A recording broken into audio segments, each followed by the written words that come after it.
Hello बच्चों, मेरा नाम है पुलकेश शर्मा। स्वागत है आपका अतुल्य एडुकेयर में। तो आज की वीडियो में लेक्चर नंबर 6 में हम लोग राइट सर्कुलर सिलेंडर के लिए प्रैक्टिस क्वेश्चंस करने वाले हैं। ठीक है, एक्सरसाइज 13.2 करेंगे ऑफ क्लास 9th। इसके पहले हमने लेक्चर 5 भी किया था, जिसमें हमने डिस्कस किया था curve surface area of right circular cylinder, total surface area of right circular cylinder और उसके वॉल्यूम के बारे में, volume of right circular cylinder. तो जिसने मेरा लेक्चर नंबर 5 नहीं देखा है वो एक बार जाके देख लो। ठीक है, शुरुआत करने से पहले आप हमें ज्वाइन कर सकते हैं टेलीग्राम में। मेरे टेलीग्राम का चैनल है अतुल्य एडुकेट, और साथ साथ हमारे चैनल को भी सब्सक्राइब करिए और वीडियो को भी शेयर करिए। ठीक है, शेयर करने से क्या होगा कि जो बच्चों लोग को जरूरत है तो उनको फ्री कंटेंट मिलेगा। ओके, तो चलो शुरू करते हैं एक्सरसाइज 13.2। तो एक्सरसाइज 13.2 का क्वेश्चन नंबर 1 दिया हुआ है, the curve surface area of a right circular cylinder of height 14 centimeter is 88 centimeter square. Find the diameter of the base of the cylinder. ठीक है, तो यहाँ पे कर्व सरफेस एरिया यहाँ पे एक राइट सर्कुलर सिलेंडर दिया हुआ है जिसका हाइट कितना है, जिसका हाइट है 14 सेंटीमीटर और जिसका कर्व सरफेस एरिया कितना है 88 सेंटीमीटर स्क्वायर। हमें क्या फाइंड आउट करना है, हमें फाइंड आउट करना है diameter of the circular base of the cylinder. ठीक है, तो इसका डायमीटर, दो सर्कुलर बेस होते हैं सिलेंडर में, तो यहाँ पे जो टॉप वाला सर्कुलर बेस होगा वही नीचे वाले का सर्कुलर बेस होगा, तो दोनों का डायमीटर भी सेम होगा क्योंकि दोनों एक दूसरे से क्या है, पैरेलल है। ठीक है, तो यहाँ पे सबसे पहले क्या लिखेंगे, आप गिवन लिखेंगे, हाइट दिया हुआ है, कर्व सरफेस एरिया दिया है, क्या फाइंड आउट करने के लिए बोला है, डायमीटर फाइंड आउट करने के लिए बोला है। अब curve surface area of right circular cylinder क्या होता है, फॉर्मूला क्या होता है, पिछले लेक्चर में मैंने पढ़ाया था लेक्चर नंबर 5 में। जो लोग नहीं देखे अभी बता रहा हूँ कि ये वीडियो देखने से पहले एक बार वो वीडियो जाके चेक करो।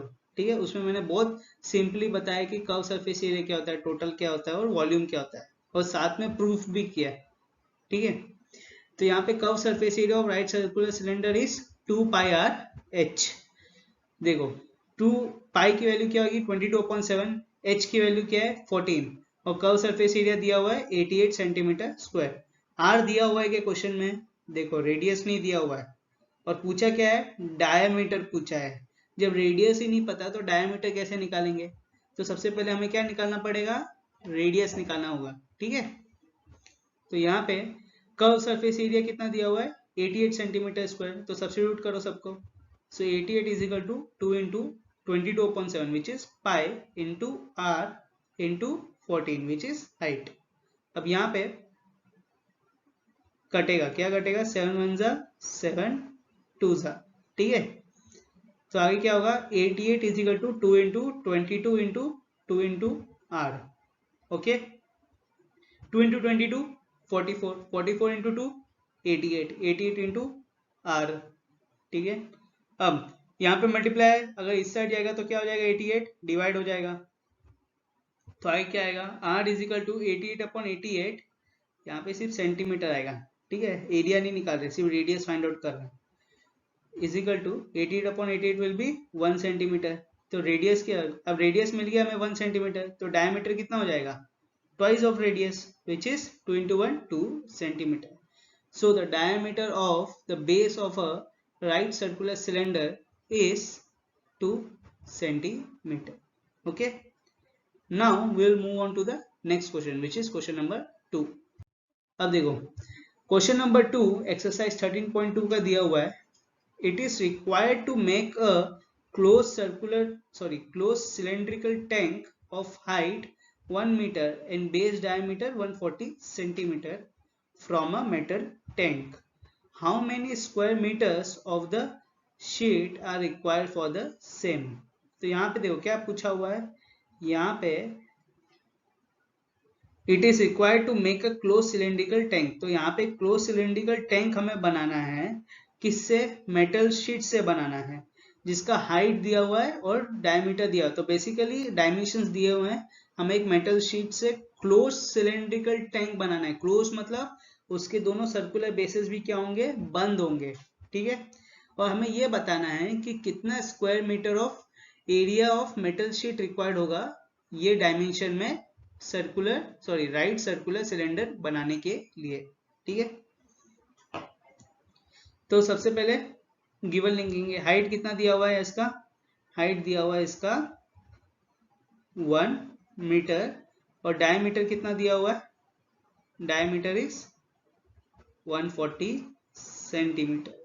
ठीक है, तो डायमीटर दिया हुआ है सेंटीमीटर में और हाइट दिया हुआ है मीटर में। सबसे पहले तो इसको हमें इक्वल करना होगा। ठीक है, और यहाँ पे डायमीटर दिया हुआ है तो उसके पहले हमें रेडियस निकालना होगा।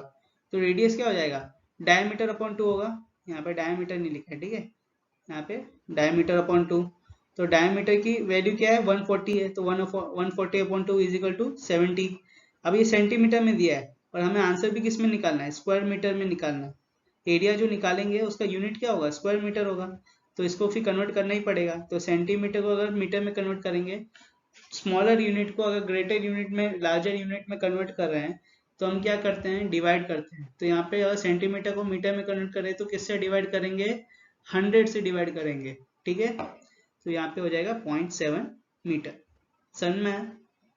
अब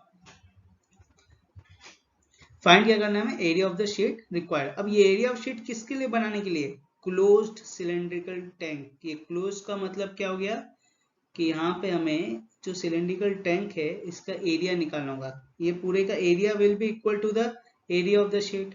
तो इसका पूरे का एरिया निकालना मतलब total surface area of this cylindrical tank will be equal to the area of the sheet required. ठीक है, समझ में आया? तो यहाँ पे टोटल सरफेस एरिया क्या होता है, 2 pi r bracket h plus r. ये कैसे आया, ये कैसे प्रूफ होता है, ये मैंने लेक्चर नंबर 5 में समझाया, जो पिछला वीडियो है, आप जाके देख सकते हैं। तो 2 इंटू 22/7 इंटू आर तो हमें मिल गया 0.7 इंटू ब्रैकेट में h plus R 1 plus 0.7 square metre. So 2 into 22/7, अब डेसिमल को हम लोग फ्रैक्शन में कन्वर्ट कर दिए, 7/10 into 1 plus 0.7 will become 1.7 square metre. Now यहाँ पे 2 इंटू 22/7 इंटू 7/10 इंटू यहाँ पे 1.7 है, डेसिमल को फ्रैक्शन में कन्वर्ट कर दिया तो 17/10 स्क्वायर मीटर। अब काट ऑफ, अब काटना होगा। यहाँ पे देखो अपॉन 7 ऊपर दोनों कैंसिल, और कुछ कैंसिल हो रहा है क्या, नहीं हो रहा है। तो यहाँ पे क्या आएगा, area of sheet required is equal to 2 into 22/7 into 1/10 into 17/10 square metre. आगे 2 into 22 will become 44, 1 into 17 will become 17, 10 into 10 will become 100 square meter।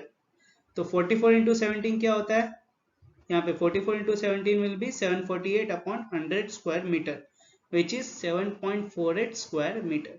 So the area of metal sheet required to make this closed cylindrical tank is 7.48 square meter। ठीक है, now we will move on to the next question, which is question number 3। question number 3 के दिया 13.2 का, a metal pipe is 77 centimeter long, the inner diameter of the cross section is 4 centimeter, the outer diameter being 4.4 centimeter as shown in the figure, find its। ये तीन चीज find करनी है। Inner curve surface area, curve surface area को हम क्या लिखते हैं, यहाँ पे शॉर्ट फॉर्म में अगर लिखेंगे तो क्या लिखते हैं, CSA। ठीक है, और आउटर CSA और टोटल सरफेस एरिया मतलब TSA। ठीक है, तो अभी अगली बार से मैं सिर्फ CSA और TSA ही बोलूंगा। तो यहाँ पे मेटल पाइप दिया हुआ है, दो मेटल पाइप है, एक आउटर में है, एक इनर में है। तो दोनों का हाइट कितना दिया हुआ है, हाइट इज 77 सेंटीमीटर। ठीक है, इनर जो डायमीटर दिया हुआ है मेटल पाइप का वो कितना दिया हुआ है, दैट इज 4 सेंटीमीटर। और जो आउटर में दिया हुआ है वो कितना दिया हुआ है, d is equal to 4.4 centimetre. अब जब डायमीटर दिया हुआ तो रेडियस हम लोग फाइंड आउट कर सकते हैं। ठीक है, और दोनों का हाइट तो सेम है, इसका मतलब अगर इनर वाले को मैं H1 लूंगा हीट और आउटर वाले का H2 लेंगे तो H1 H2 will be equal to, sorry यहाँ पे इसको देखो, अगर इनर वाले का मैं H1 लूंगा और आउटर वाले का H2 लूंगा हाइट, तो दोनों का इक्वल क्या हो जाएगा, 77 सेंटीमीटर हो जाएगा। समझ में आ गया? तो सबसे पहले गिवन देख लेते हैं, गिवन क्या दिया हुआ है। हाइट गिवन है, इनर डायमीटर गिवन है विच इज D1, उसको हमने D1 से डिनोट किया है, जो कितना दिया है 4 सेंटीमीटर दिया है। तो इनर डायमीटर दिया है तो इनर रेडियस क्या हो जाएगा, इसका हाफ हो जाएगा which is 2 centimetre. Similarly outer diameter D2 है जिसको हमने किससे डिनोट किया है 4.4 सेंटीमीटर। तो आउटर रेडियस भी क्या हो जाएगा, जिसको हमने R2 से डिनोट किया है, इसका हाफ हो जाएगा। तो 4.4 टू 4.4 का हाफ कितना होता है 2.2 सेंटीमीटर। ठीक है, अब सबसे पहले हमें क्या निकालना है, इनर कर्व सरफेस एरिया निकालना है, इनर CSA निकालना है। इसका मतलब अंदर के पाइप का CSA निकालना है। उसके लिए क्या जरूरत होगा, हमें R1 जरूरत पड़ेगा और H1 जरूरत होगा। H1 कितना दिया है 77। ठीक है, तो CSA का फॉर्मूला क्या होता है 2 पाई RH। तो यहाँ पे R और H की जगह क्या आ जाएगा R1 H1 आएगा। ठीक है, तो पाई की वैल्यू होगी 2 इंटू 22.7, R1 की वैल्यू होगी 2 और H1 की वैल्यू होगी 77। यहाँ पे कैलकुलेट करो क्या क्या कैंसिल हो रहा है, 7 1 जा 7, 11 जा, सो 2 इंटू 22.7 इंटू 2 इंटू 11। तो यहाँ पे 2 into 22 44, 44 into 2 88, 88 into 11 square centimetre, that will be equal to 968 square centimeter. So first one हमें मिल गया, the inner curved surface area of a metal pipe is 968 square centimeter. ठीक है, अब हम लोग फाइंड आउट करेंगे सेकेंड वाला which is outer CSA, outer curve surface area. उसमें भी क्या होगा, उसमें भी हम लोग R1 H1 के लिए क्या लिखेंगे R2 H2 लिखेंगे। ठीक है, तो यहाँ पे क्या आएगा R1 H1 की जगह R2 H2, उसकी वैल्यू सब्स्टिट्यूट करेंगे। 2 इंटू 22.7 इंटू R2, डायमीटर 4.4 है तो उसका हाफ कितना हो जाएगा 2.2 इंटू 77। ठीक है, तो यहाँ पे क्या कैंसिल होगा, 7 1 जा 7, 11 जा, सो 2 into 22 into 2.2 into 11, 2 into 22 44, 44 into 2.2 96.8 into 11 which is equal to 1064.8 square centimeter, and that will be the outer curve surface area of a metal pipe. ठीक है, तो चलो अभी लास्ट वन करते हैं। लास्ट वन क्या दिया हुआ है, टोटल सरफेस एरिया। ठीक है, तो total surface area of a cylinder क्या होता है, जनरली अगर लिखेंगे तो TSA of right circular cylinder होता है 2 पाई R bracket H plus R, ये होता है, सबको पता ही है। जिसको नहीं पता हो पिछला लेक्चर जाके देख लो, लेक्चर नंबर 5, उसमें मैंने ये प्रूफ करके बताया कि कैसा आता है। ठीक है, मगर यहाँ पे दो हैं, R क्या है R1 भी है और R2 भी है, तो टोटल अगर निकालेंगे हम पूरे सिलेंडर का, उसमें क्या हो जाएगा R1 plus R2 will be equal to R। तो यहाँ पे क्या आएगा 2 पाई ब्रैकेट में R1 प्लस R2, R की जगह R1 प्लस R2 आएगा into H plus R1 plus R2। ठीक है, तो वही लिखेंगे यहाँ पे, समझ में आया? तो यहाँ पे 2 into pi which is 22.7, R1 R2 की वैल्यू डाल दिया इंटू H की वैल्यू डाला, फिर से R1 R2 की वैल्यू डाल दिया। आगे 2 इंटू 22.7 इंटू इन दोनों को प्लस किया 4.4 into R1 plus R2 4.4 plus 77। अब डेसिमल को फ्रैक्शन में कन्वर्ट कर दिया, तो 2 इंटू 22 विच इज 44/7 इंटू 44/10, 4.4 को कन्वर्ट कर दिया डेसिमल से फ्रैक्शन में। अब यहाँ पे 77 प्लस 4.4 कितना हो जाएगा 81.4। ठीक है, अब इसको भी हम लोग फ्रैक्शन में कन्वर्ट करेंगे, सो 44 इंटू 44/7 इंटू 44/10 इंटू 814/10। ठीक है, तो आगे क्या होगा, अब देखो यहाँ पे ये थोड़ा मिस्टेक हो गया है। ठीक है, यहाँ पे क्या होगा 44, देखो क्या होगा यहाँ पे 44 into 814 7 into 10 into 10, this will be the total surface area. इसको कैलकुलेट करो और आंसर बताओ मुझे क्या आएगा। इन दोनों का आंसर मैं बता चुका हूँ। ये थर्ड वाले का आंसर आप बताओगे मेरे को कमेंट में लिख के, या टेलीग्राम में भी बता सकते हो, ठीक है। कमेंट में लिखना, कमेंट में ज़्यादा एक्टिव रहता हूँ मैं यूट्यूब में, ठीक है, तो मेरे को वहाँ पे बता देना। और टेलीग्राम में मैं बीच बीच में अच्छे अच्छे क्वेश्चन डालते रहता हूँ, तो वहाँ पे जाके मेरे को कनेक्ट करो, ठीक है। तो चलो, now we will moving on to the next question, which is question number 4. अब क्वेश्चन नंबर 4 ऑफ 13.2 क्या दिया हुआ question number 4? The diameter of a roller is 84 centimetre and it's height length is 120 centimetre. तो एक roller है जिसका diameter है 84 centimetre, उसका लेंथ दिया हुआ है 120 सेंटीमीटर। लेंथ मतलब हाइट ऑफ द रोलर, ठीक है। इट मतलब roller takes 500 complete revolutions to move once over to level a playground। तो एक बहुत बड़ा सा प्लेग्राउंड है, ठीक है। रोलर पता है ना क्या होता है, क्रिकेट फील्ड में हम लोग यूज करते हैं पिच को सीधा करने में, लेवल करने के लिए। देखा होगा बहुत बार कि रोलर यूज करते हैं वो लोग, वही होता है पिच को लेवल करने के लिए। तो यहाँ पे हम लोग जो रोलर यूज कर रहे हैं वो पूरे ग्राउंड को लेवल करने के लिए यूज कर रहे हैं। वो पूरे ग्राउंड को एक चक्कर लगाने में उसको कितने रेवोल्यूशंस लगते हैं? 500 रेवोल्यूशंस लगते हैं, ठीक है। रेवोल्यूशन मतलब अगर ये एक रोलर है, ठीक है, इसको अगर एक रेवोल्यूशन लगता है यहाँ से यहाँ तक आने के लिए, तो इसको पूरा प्लेग्राउंड को कवर करने के लिए कितना रेवोल्यूशन लगेगा? कितना लगता है? टोटल 500 लगता है, ठीक है। ये बताया हुआ है कि 500 लगता है। हमें इधर फाइंड आउट क्या करना है? हमें ये फाइंड आउट करना है, find the area of the playground in metre square. तो हमें यहाँ पे बताना है कि वो पूरे प्लेग्राउंड का एरिया कितना होगा जिसको ये 500 रेवोल्यूशन में कंप्लीट करता है।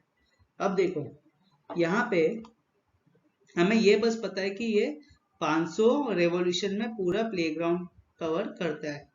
तो अगर मैं ये पता लगा लूं कि एक रेवोल्यूशन में ये कितना एरिया कवर करता है प्लेग्राउंड का, तो उसको फिर 500 से मल्टीप्लाई करूंगा तो उससे क्या मिल जाएगा? मुझे पूरा प्लेग्राउंड का एरिया मिल जाएगा, ठीक है। समझ में आया? अगर मेरे को एक रिवॉल्यूशन का एरिया पता चल गया कि वो एक रिवॉल्यूशन में कितना प्लेग्राउंड का एरिया कवर करता है, तो उसको इंटू 500 करूंगा, तो 500 से मेरे को पूरा एरिया मिल जाएगा प्लेग्राउंड का, क्योंकि 500 ही तो लगते हैं उसको रेवोल्यूशन पूरे एरिया को लेवल करने में एक बार में। समझ में आया? तो अब देखो, सबसे पहले हम लोग लिखेंगे यहाँ पे गिवन लिख लेंगे कि यहाँ पे गिवन क्या क्या है। क्वेश्चन समझ में आया ना कैसे करना है? तो यहाँ पे गिवन दिया हुआ है, डायमीटर दिया हुआ है, रेडियस दिया हुआ है, ठीक है। तो यहाँ पे यहाँ पे डायमीटर दिया होता है, हमने रेडियस में कन्वर्ट किया तो उसका हाफ हो जाएगा 42। यहाँ पे हाइट दिया हुआ है 120 सेंटीमीटर। यहाँ पे एरिया निकालना है और प्लेग्राउंड इन मीटर स्क्वायर में निकालना है। यहाँ पे सेंटीमीटर में दिया हुआ है, ये दूसरा होमवर्क है। मीटर स्क्वायर में नहीं निकालूंगा मैं आंसर मैं सेंटीमीटर में ही निकालूंगा। तुम लोग को मीटर स्क्वायर में कन्वर्ट करके बताना होगा, ठीक है। तो सॉल्यूशन क्या है यहाँ पे? The area of the roller is equal to the curve surface area of the cylinder. समझ में आया ये कैसा है curve surface area of cylinder? देखो ये रोलर है, ये रोलर एक रिवॉल्यूशन करेगा तो इसमें क्या घूमेगा? इसका ये बीच वाला एरिया घूमता है, ठीक है। तो ये बीच वाला एरिया सिलेंडर में क्या होता है? कर्व सरफेस होता है सिलेंडर का।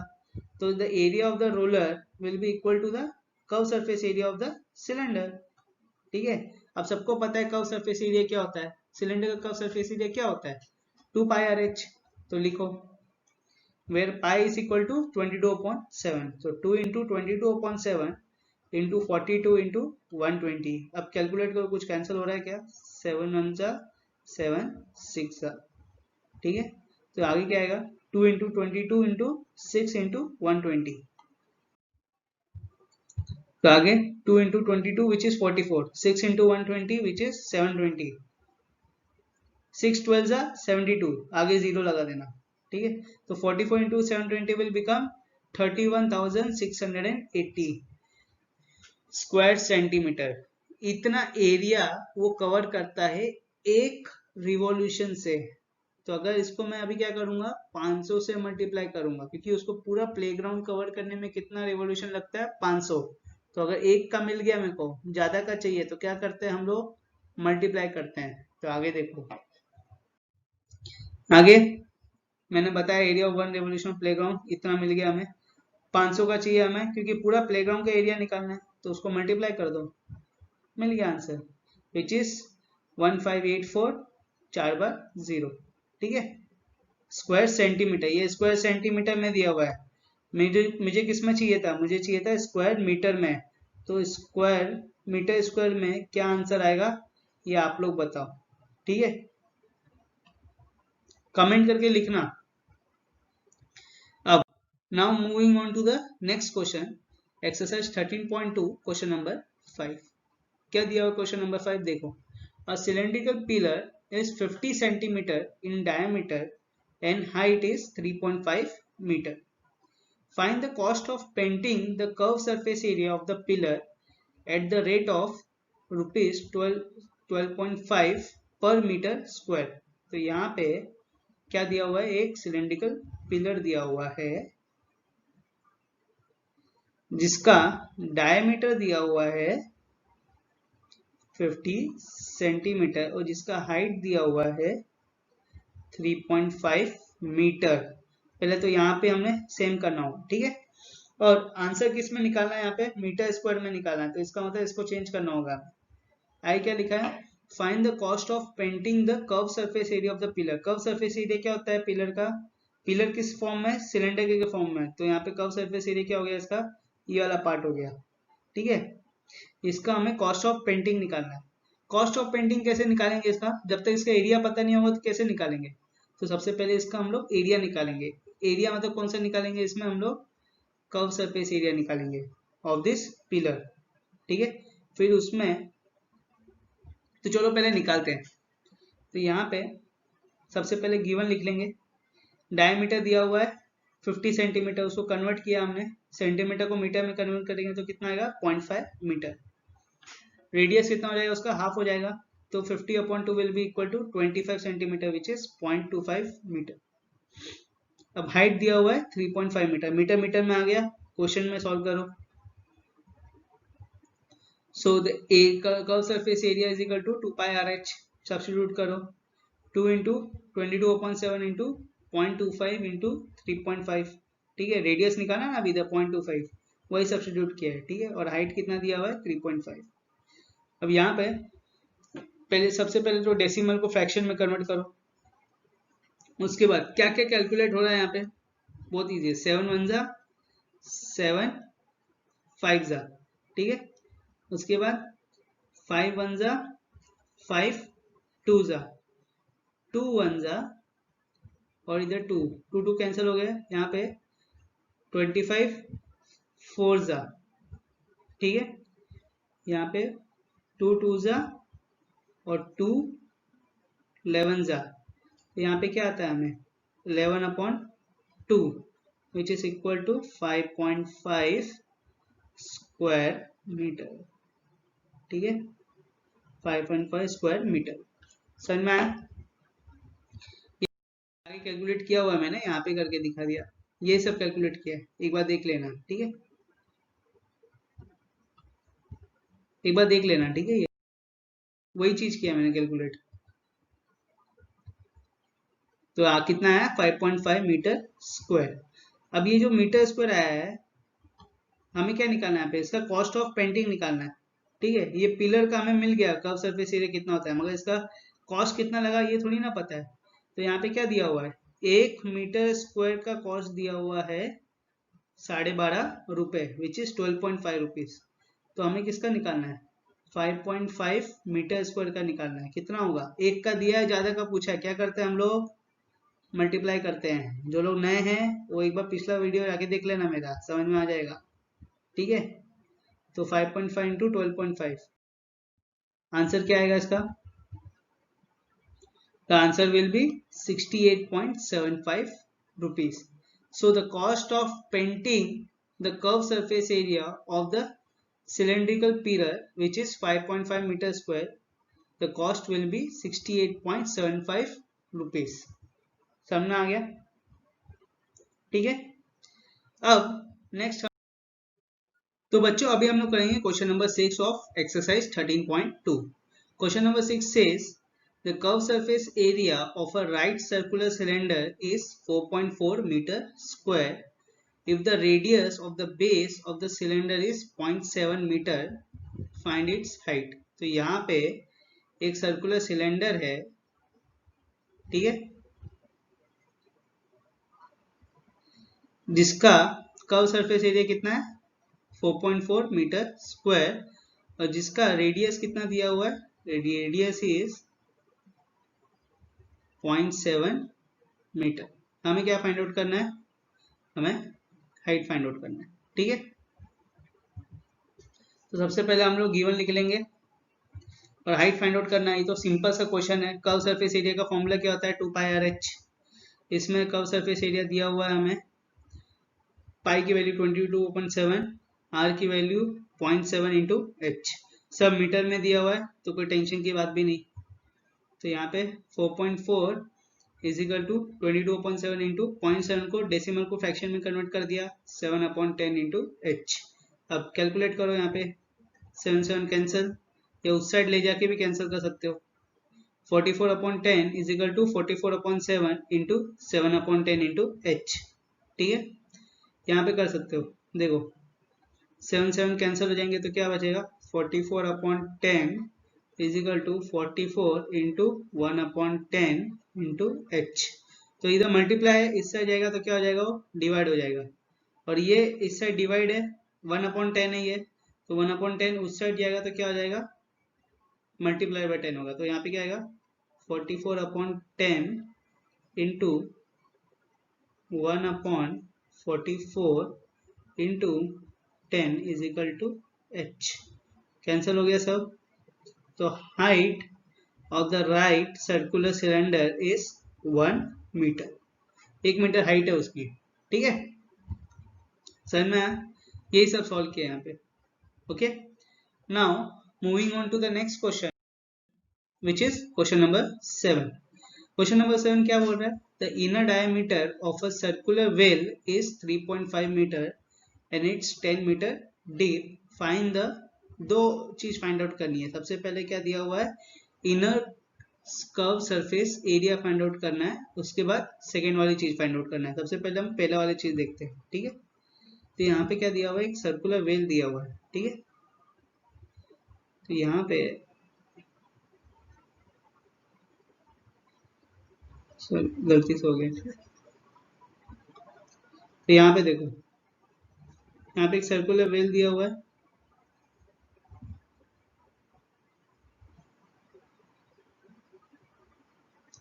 जब भी वेल देखोगे ना तो वेल में क्या होता है, वेल अगर पूरा देखोगे तो अंदर की तरफ पानी रहता है इसमें. ठीक है, और ये उसका थिकनेस रहता है थोड़ा सा. ठीक है, तो हमें क्या करना है, हमें इसका इनर डायमीटर निकालना है. इधर सॉरी, इसका इनर कर्व सरफेस एरिया निकालना है. इसका डायमीटर दिया हुआ है हमें 3.5 मीटर और उसकी हाइट दी हुई है 10 मीटर. ओके, तो यहाँ पे इनर डायमीटर दिया हुआ है d विच इज 3.5 मीटर. तो इसका इनर रेडियस कितना हो जाएगा d/2. तो 3.5/2 कितना होगा 1.75 मीटर. हाइट दी हुई है. इनर सी ए से निकालना है पहले, कर्व सरफेस एरिया को सी ए से बोलते हैं. कितना होगा वो 2 पाई आर एच. तो सब्स्टिट्यूट करो अभी, 2 इंटू 22/7 इंटू 1.75 इंटू 10. सो 2 इंटू 22/7 इंटू डेसिमल को फ्रैक्शन में कन्वर्ट कर दिया इंटू 10. सो 2 इंटू, अब देखो 7 1 जा 7 25 जा, ठीक है 175.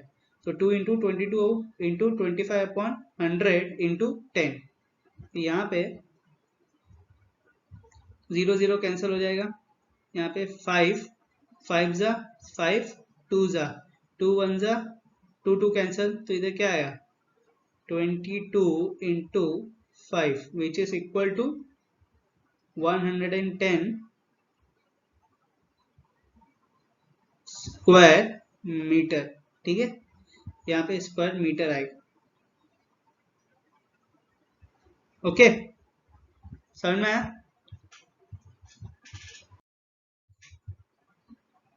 ठीक है, अब हमें नेक्स्ट क्या निकालना है, the cost of plastering the cost of plastering this curve surface at the rate of 40 पर मीटर स्क्वायर। अब उसका कॉस्ट ऑफ प्लास्टरिंग निकालना है। कॉस्ट कैसे निकालते हैं, कभी भी सबसे पहले उसका एरिया पता होना चाहिए, तभी तो उसका कॉस्ट निकालेंगे कोई भी चीज का। तो उसका एरिया हमें पता है, क्या दिया हुआ है उसका 110 स्क्वायर मीटर। और यहाँ पे क्या दिया हुआ है, यहाँ पे बोला है कि 1 मीटर स्क्वायर की कॉस्ट कितनी लगी है, 40 रुपए लगी है। तो 110 मीटर स्क्वायर की कॉस्ट कितनी लगेगी, 40 इंटू 110 विच इज रुपीज 4400, 4400, 4400, ठीक है। That will be the cost of plastering this curve surface area of circular well. समझ में आया सबको? चलो, now moving on to the. तो बच्चों अभी हम लोग करेंगे क्वेश्चन नंबर 8 ऑफ एक्सरसाइज 13.2, ठीक है। तो यहाँ पे क्या दिया हुआ है, in hot water heating system there is a cylindrical pipe of length 28 metre and diameter 5 centimetre, find the total radiating surface in the system, ठीक है। तो एक हॉट वाटर हीटिंग सिस्टम दिया हुआ है और उधर एक सिलेंड्रिकल पाइप है जिसका लेंथ कितना दिया हुआ है 28 सेंटीमीटर और डायमीटर दिया हुआ है 5 सेंटीमीटर। और हमें क्या निकालना है, we have to find the total radiating surface in the system. तो अभी वो कौन सी शेप में है, सिलेंड्रिकल शेप में, उसका टोटल हमें एरिया निकालना है। तो टोटल एरिया मतलब total surface area of a cylinder, ठीक है। तो यहाँ पे सबसे पहले गिवन लिख लेंगे।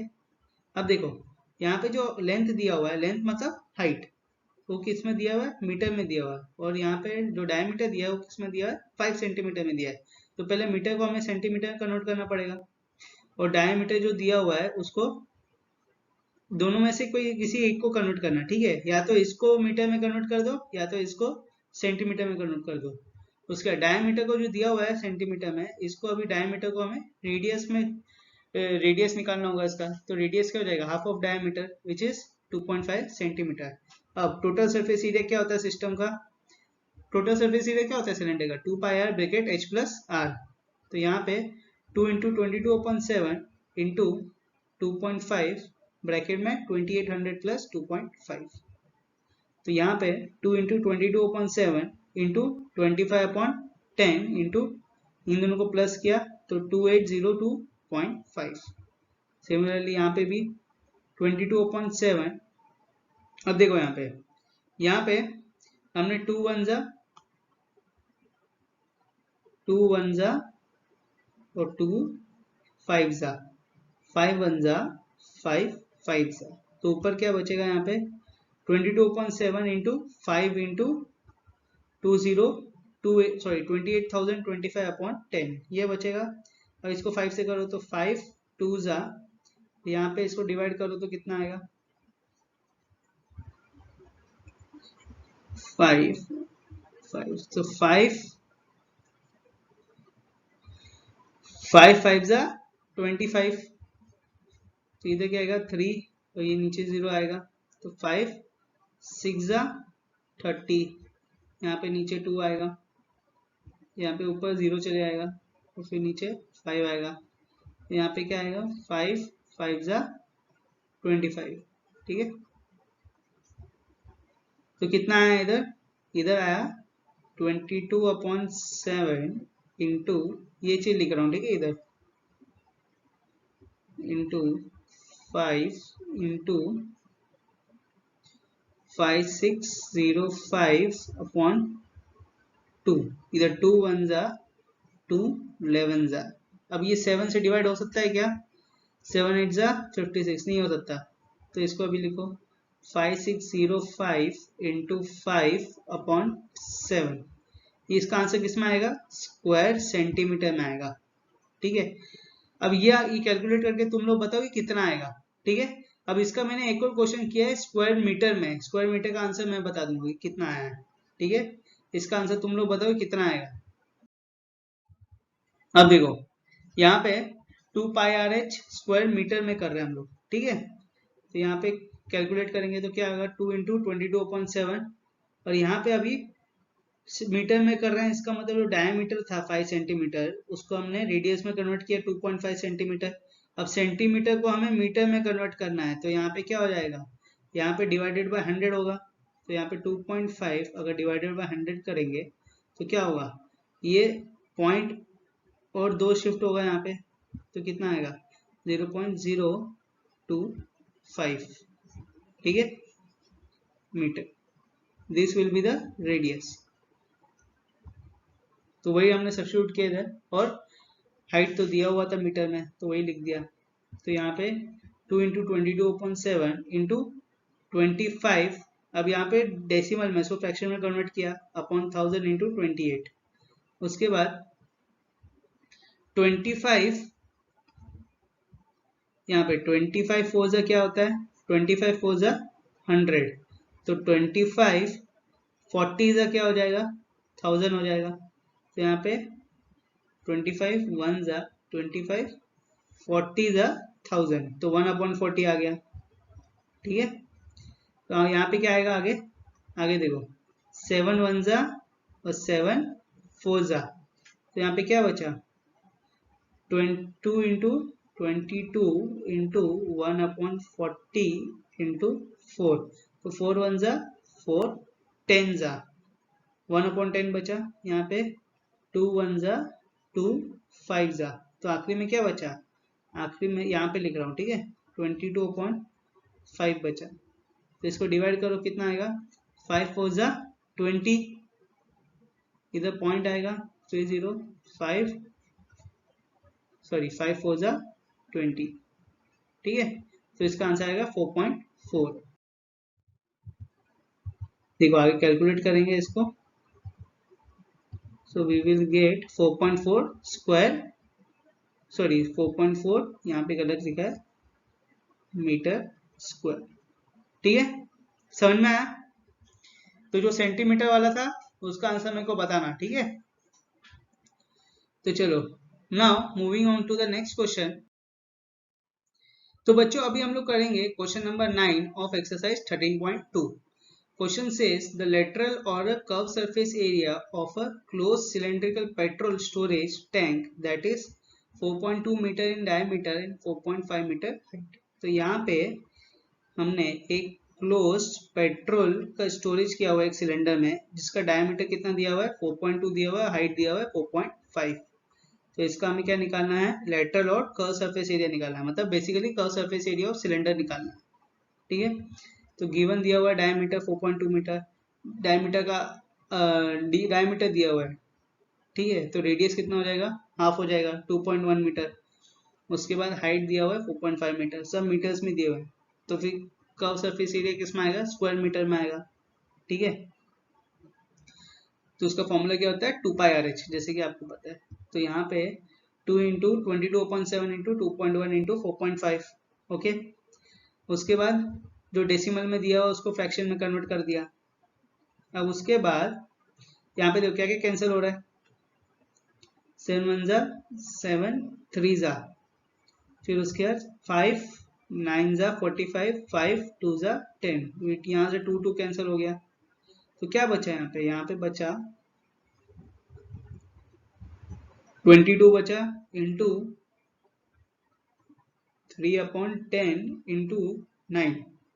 अब इसको मल्टीप्लाई करो तो यहाँ पे क्या आएगा 22 इंटू 27/10। तो यहाँ पे 22 इंटू 27 क्या होता है, मल्टीप्लाई करो 22 इंटू 27 मल्टीप्लाई करो कितना आएगा 594 आएगा, ठीक है। तो यहाँ पे क्या आएगा 594/10 हो जाएगा, यहाँ पे 10 दिया हुआ ना, तो यहाँ पे भी 10 होगा। तो आगे क्या आएगा 59.4 स्क्वायर मीटर, ठीक है। This will be the curve surface area of close cylindrical petrol storage tank, ठीक है। अब आगे देखो आगे क्या दिया हुआ है, how much steel was actually used if 1/12 of the steel actually used was wasted in making the tank. अब जो टैंक हमें बनाना है उसमें से ये पूछे कि कितना स्टील यूज्ड है, कितना स्टील हमने एक्चुअली यूज किया, जबकि टोटल स्टील में से हमने जो स्टील टोटल स्टील हम यूज करने वाले थे उसमें से हमने 1/12 जो स्टील है वो हमने वेस्ट कर दिया। तो जो वेस्ट हो गया उसके अलावा कितना स्टील हमने यूज किया ये हमें पता लगाना है। ठीक है, तो जितना भी स्टील यूज किया टैंक बनाने के लिए उसके पहले क्या पता होना चाहिए, हमें ये पता होना चाहिए कि वो टैंक का टोटल सरफेस एरिया कितना है, तभी तो पता चलेगा कि स्टील कितना यूज्ड हुआ है। समझ में आया? अरे बनाओगे तो उसके पहले एरिया तो पता होना चाहिए ना, पूरा सिलेंडर का डायमेंशंस तो पता होना चाहिए। तो डायमेंशंस दिए हुए हैं यहाँ पे, हमें क्या निकालना है, सिर्फ उसका टोटल सरफेस एरिया निकालना है। तो चलो, तो यहाँ पे total surface area of cylinder क्या होता है, 2πr bracket h plus are, सब दिया हुआ है हमारे पास, सब्स्टिट्यूट करो, 2 इंटू 22/7 इंटू 2.1 इंटू ब्रैकेट में 4.5 प्लस 2.1, सबसे आगे 2 इंटू 22 विल बिकम 44/7 इंटू 2.1 को हमने डेसिमल को फ्रैक्शन में कन्वर्ट कर दिया 21/10 इंटू 6.6। ठीक है, अब देखो इसको भी हमने डेसिमल में कन्वर्ट कर, डेसिमल था फ्रैक्शन में कन्वर्ट कर दिया इसको। अब देखो आगे कैलकुलेशन देखो कैसा होगा, यहाँ पे 7 1 जा और 7 3 जा, ठीक है, इधर 2 33 जा 2 5 जा, ओके, यहाँ पे 2 5 जा और 2 22 जा, तो ऊपर क्या है हमारे पास, इसको अगर ऐसा भी नहीं करोगे तो इसको और इजी कैलकुलेट कर सकते हैं हम लोग। देखो कभी भी नीचे 10 दिया होगा ना तो उसको मिटाना मत, क्योंकि वो फिर आखिरी में उसको कैलकुलेट ही मत करना, उसको वैसा का वैसे ही रखना। उससे क्या होगा कि आखिरी में जब डिवाइड करोगे तो वो सीधा डेसिमल लगा लोगे। ठीक है, तो यहाँ पे सिर्फ ये करेंगे 7 1 जा 7 3 जा, ठीक है, तो क्या बचा इधर, यहाँ पे हमें क्या मिला 44 इंटू 3/10 इंटू 66/10, तो यहाँ पे 44 इंटू 3 इंटू 66/100 हो गया। तो 44 इंटू 3 कितना होता है, 3 4 12, 3 4 12 132, तो 132 यहाँ पे 132 इंटू 66 करना हो, ठीक है, कैलकुलेट करो, कैलकुलेट 132 इंटू 66 क्या होगा इधर, 6 2 जा 12, 6 3 जा 18 19, 6 1 जा 6 7 0, 6 2 जा 12, सेम होगा 9 और 7, प्लस करो 2 9 प्लस 2 11, 9 प्लस 1 10 17 8, तो कितना है 8712/100 which is 87.12 square meter. This will be the total surface area of the cylinder, जिसको हमें क्या करना है, बनाना है, किससे, स्टील से। ठीक है, ये हमें मिल गया।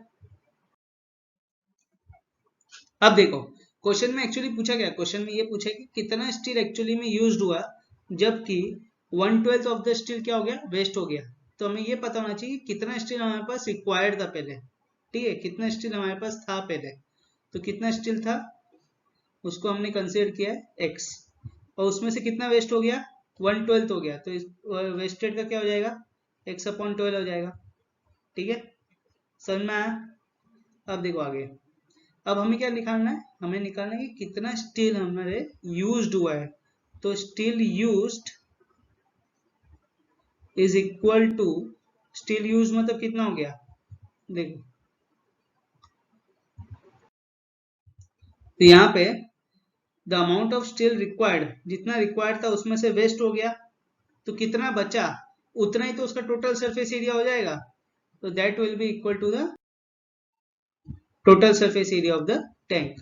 ठीक है, तो steel required minus steel wasted will be equal to the total surface area of the tank. अब स्टील रिक्वायर्ड कितना था, x था, माइनस स्टील वेस्टेड क्या हो जाएगा, x अपॉन 12 आ जाएगा, और टोटल सरफेस एरिया हमने निकाल लिया था 87.12। तो x माइनस x अपॉन 12 क्या हो जाएगा, यहाँ पे एलसीएम लेंगे तो 12x minus x upon 12 is equal to 87.12। ये पूरा एक साथ है, ठीक है। तो यहाँ पे क्या होगा आगे, 12x minus x will become 11x upon 12 is equal to 87.12। अब यहाँ पे क्या दिया हुआ है, 11x upon 12 is equal to 87.12, और इस तरफ आएगा तो क्या हो जाएगा, रेसिप्रोकल होगा, तो 8712 अपॉन 100 इंटू 12 अपॉन 11, ठीक है। करेंगे हम, समझ में आया। अब मल्टीप्लाई करो, इसका आंसर आएगा 95.04 मीटर स्क्वायर। तो इतना स्टील एक्चुअली में यूज्ड हुआ है फॉर मेकिंग द टैंक। चीज समझ में आया। अब चलो नेक्स्ट क्वेश्चन करते हैं। तो एक्सरसाइज 13.2 का question number 10, in the figure given below, यहाँ पे फिगर दिया हुआ है, you can see the frame of the lamp shade. यहाँ पे तुम्हें लैम्प शेड का फिगर दिख रहा होगा, फ्रेम दिख रहा होगा। यहाँ पे ऊपर ये जो डॉटेड लाइन दिख रही है ना, ये पूरा एक लैम्प शेड का फिगर है डॉटेड लाइन में, ठीक है। अब देखो आगे, it is to be covered with a decorative cloth. तो इट इज मतलब ये जो सिलेंडर है इसको हमें किससे कवर करना है, डेकोरेटिव क्लॉथ से, जो ऊपर लैम्प शेड का दिया हुआ है क्लॉथ उससे, ठीक है। The frame has a base diameter of 20 centimetre, diameter दिया हुआ है 20 सेंटीमीटर, हाइट दिया हुआ है 30 centimetre. The margin of 2.5 centimetre is to be given for folding it over the top and the bottom of the frame. तो top और bottom of the frame से क्या होगा, वो थोड़ा फोल्ड होगा, इसलिए उसका एक्स्ट्रा दिया हुआ है कितना, 2.5 सेंटीमीटर, ठीक है। So find how much cloth is required for covering the lamp shade. अब यहाँ पे जो लैम्प शेड दिया हुआ है वो सिलेंडर के इसमें दिया हुआ है, उसके ऊपर एक क्लॉथ दिया हुआ है, ठीक है। वो क्लॉथ, कितना क्लॉथ रिक्वायर्ड होगा पूरा लैम्प शेड को कवर करने के लिए, कैसे पता चलेगा, जब तक हमें लैम्प शेड का एरिया पता नहीं होगा। तो सबसे पहले हम लोग क्या करेंगे, लैम्प शेड का एरिया फाइंड आउट करेंगे, ठीक है। तो यहाँ पे ये सिर्फ आउटर मोस्ट को ही कवर कर रहा है, ये सिर्फ ये वाले पार्ट को कवर कर रहा है, इसको तो कवर नहीं कर रहा है ऊपर दो सर्कुलर बेस को, तो ये कवर कर रहा है। इसका मतलब हमें कौन सा एरिया निकालना होगा, इसका कर्व सरफेस एरिया, ठीक है। तो डायमीटर दिया 20 सेंटीमीटर, तो रेडियस कितना हो जाएगा 10 सेंटीमीटर, हाइट दिया हुआ 30 सेंटीमीटर। तो how much cloth required will be equal to the curve surface area of the cylinder. उसके पहले इसका टोटल हाइट भी ऐड करना पड़ेगा हमें, 2.5 तो यहाँ पे क्या होगा 30 प्लस 2.5 प्लस 2.5 विल बिकम 35। तो टोटल क्लॉथ जो सिलेंडर में लगेगा वो कितना लगेगा, 35 सेंटीमीटर का। सिलेंडर की हाइट कितनी है, 30 सेंटीमीटर, ठीक है, समझ में आया। तो यहाँ पे the area of cloth required equal to curve surface area of cylinder, जैसे मैंने बोला था। तो यहाँ पे curve surface area of cylinder क्या होता है, 2πr/h, सबको पता है। तो 2 इंटू 22/7 इंटू 5 इंटू 10, ठीक है। यहाँ पे 2 इंटू 22/7 इंटू 10 इंटू 35 ये दिया हुआ है। तो यहाँ पे क्या होगा, 7 1 जा 7 5 जा, उसके बाद ये आएगा, ठीक है, ये वाला आएगा। इसको मल्टीप्लाई करके कितना आया हमारे पास, 2200 सेंटीमीटर स्क्वायर।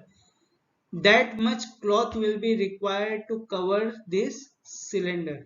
समझ में आया।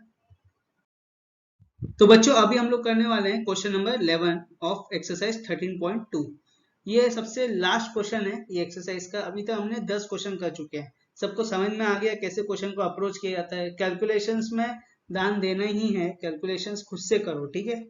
मगर यहाँ पे अगर वीडियो देख रहे हो तो सबसे पहले ये देखो कि क्वेश्चन को अप्रोच कैसे करते हैं, कि कैसे कैसे छोटे छोटे वर्ड्स जो मैंने इंपॉर्टेंट बताए थे पिछले इसमें, कि उसको कैसे फ्रेज को कैसे कैच करते हैं, कि ये वर्ड से कैसे पता चलेगा कि सी ए से करना है या टी ए से करना है। समझ में आया। तो आज हम लोग करेंगे अभी क्वेश्चन नंबर 11। तो लास्ट क्वेश्चन क्या दिया हुआ है, द स्टूडेंट्स ऑफ अ विद्यालय were asked to participate in a competition for making and decorating the pen holder in a shape of cylinder with a base using a cardboard, ठीक है।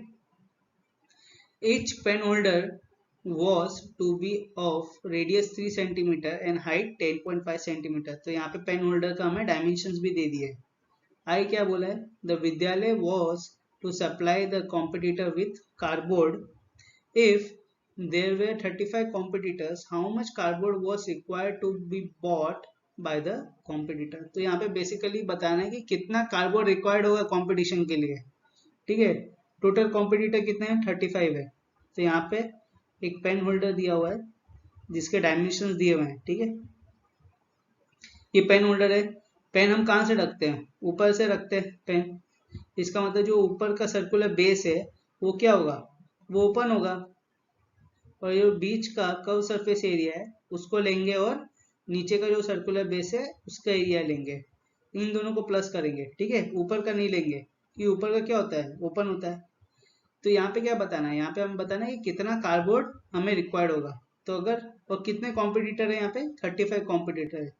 अगर मैं ये पता लगा लूँ कि एक कॉम्पिटिटर को कितना कार्डबोर्ड रिक्वायर्ड होता है, तो उससे मैं 35 को मल्टीप्लाई कर दूंगा, उतने लोग को उतना अमाउंट ऑफ कार्डबोर्ड रिक्वायर्ड होगा। ठीक है, सर में आया। तो देखो गिवन क्या है यहाँ पे, पेन होल्डर का डायमेंशंस गिवन है, तो उसका रेडियस दिया हुआ है 3 सेंटीमीटर। ठीक है, और फिर उसका हाइट दिया हुआ है 10.5 centimetre. Find the area of the cardboard required for the competition. उसके लिए हमें एक कॉम्पिटिटर का निकालना होगा कि एक कॉम्पिटिटर को एक पेन होल्डर बनाने के लिए कितना कार्डबोर्ड रिक्वायर्ड होता है, फिर उसको इंटू 35 कर देंगे। तो यहाँ पे area of the one cardboard will be equal to the curve surface area of cylinder plus area of the base of the cylinder. Curve surface area उसका बेस होगा, टॉप वाला नहीं होगा। क्यों, क्योंकि वहां से तो पेन डालते हैं वो ओपन रहेगा। ठीक है, तो यहाँ पे 2πrh प्लस πr²। और आगे क्या लिखेंगे, सर उसको वैल्यू को सब्स्टिट्यूट कर दो, तो 2 into 22/7 into R is 3 into H is 10.5 plus 22/7 into 3 into 3। ठीक है, 2 इंटू 22 44 इंटू 3 10.5, डेसिमल को फ्रैक्शन में कन्वर्ट कर दिया 105/10 प्लस 22 इंटू 3 इंटू 3 9/7। इसको ऐसा समझो। ठीक है, 22 इंटू 9/7। नाउ यहाँ पे 22 इंटू, देखो अब यहाँ पे कैलकुलेशन और कुछ नहीं है। अब क्या दिया हुआ है यहाँ पे, 44/7 इंटू 3 इंटू 105/10 प्लस 22 इंटू 9/7 ये दिया हुआ है। तो यहाँ पे 5 2 जा 10, 5 1 जा 5, 5 2 जा 2 1 जा 2, 22 जा। ठीक है, तो ऊपर क्या बचा, इधर 7 1, यहाँ पे 7 को मत करना क्योंकि इधर भी डिनोमिनेटर क्या है 7 है, इधर भी डिनोमिनेटर 7 है। तो यहाँ पे क्या आएगा आगे, 22 इंटू 3 इंटू 21/7 प्लस 29/7। ठीक है, इसको आगे कैलकुलेट करेंगे, उससे आंसर क्या मिलेगा, the answer will be A form में रखा है हमने 22/7 इंटू 72 सेंटीमीटर स्क्वायर। ये हमें आंसर मिला फॉर वन कार्डबोर्ड रिक्वायर्ड। ठीक है, for one competitor, sorry one competitor को इतना कार्डबोर्ड रिक्वायर्ड होता है। अब तो 35 को कितना होगा, इंटू 35 कर दो, तो 22/7 इंटू 72 इंटू 35, तो 7 1 जा 7, 5 जा, तो इधर क्या आएगा 22 into 72 into 5, 22 into 5 will become 110 into 72। तो इधर क्या आएगा 0, 2 1 जा 2, 2 1 जा 2, 0 0, 7 1 जा 7, 7 1 जा 7, प्लस करो तो आंसर रहेगा 7920। देखो 7920 सेंटीमीटर स्क्वायर। समझ में आया? तो इससे ही हमारा आज एक्सरसाइज 13.2 खत्म होता है। नेक्स्ट लेक्चर में देखो आज जो भी क्वेश्चंस किए थे ऑब्जर्व करना है, जो भी क्वेश्चंस किए थे वो बेसिकली सरफेस एरिया से रिलेटेड था, कोई भी हो, CSO या TSO, मगर सरफेस एरिया से रिलेटेड था। अगले जो भी क्वेश्चंस आएंगे वो सब वॉल्यूम से रिलेटेड होंगे राइट सर्कुलर सिलेंडर के। ठीक है, तो आज का वीडियो यहीं समाप्त होता है। जो भी मैंने पढ़ाया है एक बार फिर से वीडियो को ध्यान से देखना, ध्यान से पढ़ना, और जिन जिन को, और शेयर करो। ठीक है, वीडियो को शेयर करने से क्या होगा कि जिसको जिसको चाहिए होगा उसको फ्री में मिल जाएगा। फ्री का कंटेंट है, शेयर करो, आपको क्या जा रहा है, और सब्सक्राइब भी करो। ठीक है, चलो बाय।